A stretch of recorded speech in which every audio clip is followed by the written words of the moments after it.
remettre de l'ordre dans ta vie. Et tout commence par une décision. Peut-être qu'aujourd'hui les choses te semblent désorganisées.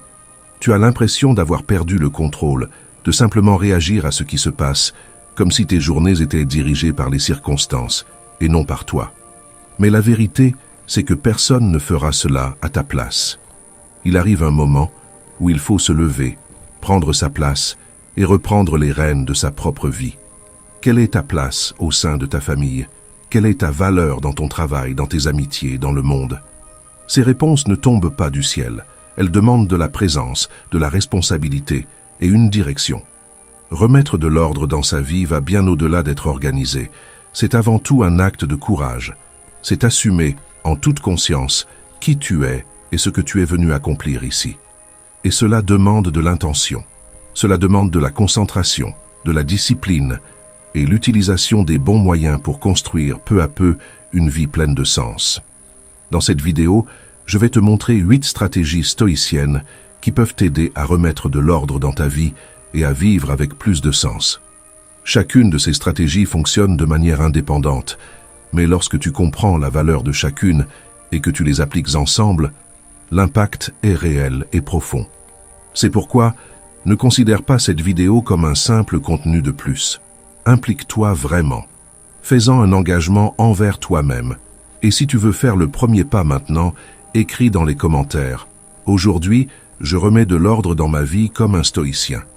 Cette phrase est plus qu'un commentaire. C'est un signe clair que tu es prêt à reprendre le contrôle et à vivre la vie que tu mérites réellement. Maintenant, commençons. Première stratégie. Ne laisse pas l'énergie stagnante. Pense à la sensation d'ouvrir une armoire complètement pleine, remplie de vêtements que tu ne portes même plus. Rien qu'en regardant, on a déjà cette impression de désordre, de confusion, comme si même ton esprit devenait brouillé face à cela. Maintenant, imagine le contraire. Ouvrir cette même armoire et y trouver tout bien rangé, uniquement des pièces que tu utilises vraiment, qui te vont, qui ont du sens. La différence est presque physique.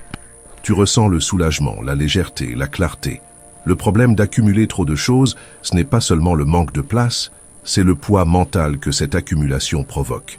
Une étude de l'Université de Californie a montré que les personnes vivant dans des environnements désorganisés ont tendance à avoir des niveaux plus élevés de cortisol, l'hormone du stress. Autrement dit, plus tu accumules de choses, plus ton esprit entre dans un état constant d'alerte et d'épuisement.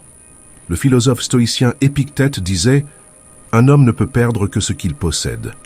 Et cette phrase révèle une vérité inconfortable.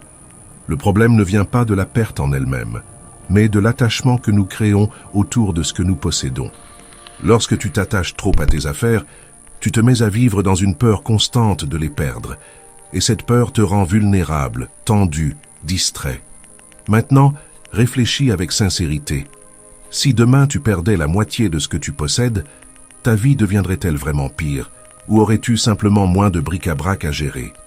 Bien souvent, nous ne réalisons pas que ce qui bloque notre esprit, c'est précisément l'excès que nous transportons.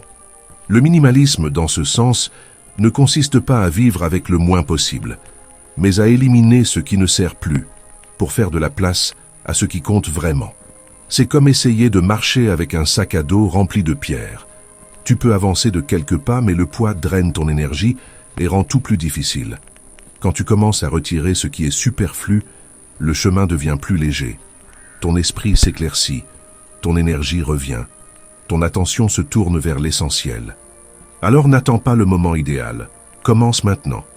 Prends un sac, ouvre un tiroir, une armoire, et demande-toi « Est-ce que j'ai vraiment besoin de ça ?» Si la réponse est non, ne le garde pas un jour de plus. Donne, vends ou jette. Mais ne retarde pas le soulagement de te libérer de ce qui n'a plus de sens. Chaque fois que tu élimines un excès, tu récupères un morceau de ta paix. Et souviens-toi, tu n'es pas défini par ce que tu possèdes. Ta valeur ne réside pas dans le nombre d'objets que tu as accumulés, mais dans la clarté de qui tu es, dans la légèreté que tu as choisi de vivre. Libère-toi de ce qui pèse et observe comme tout autour de toi commence aussi à mieux respirer. Deuxième stratégie, garantis ta liberté. À un moment donné, tu devras affronter le fait que certaines choses ont plus de contrôle sur toi qu'elles ne le devraient. Et ce n'est pas la peine de faire semblant que ce n'est qu'une distraction inoffensive ou une habitude sans importance. Aussi discipliné que tu sois, il y a toujours quelque chose qui agit comme si c'était aux commandes. Et toi, sans t'en rendre compte, tu finis par obéir. C'est comme conduire une voiture en ligne droite et soudainement, le volant commence à tourner tout seul. Tu essaies de corriger, mais il insiste pour sortir de la trajectoire. C'est ainsi que fonctionnent les dépendances. Elles prennent subtilement le contrôle de tes mains, jusqu'au moment où tu te rends compte que tu ne choisis plus vraiment librement. Et le plus dangereux, c'est que cela ne vient pas toujours de quelque chose de grand ou de scandaleux.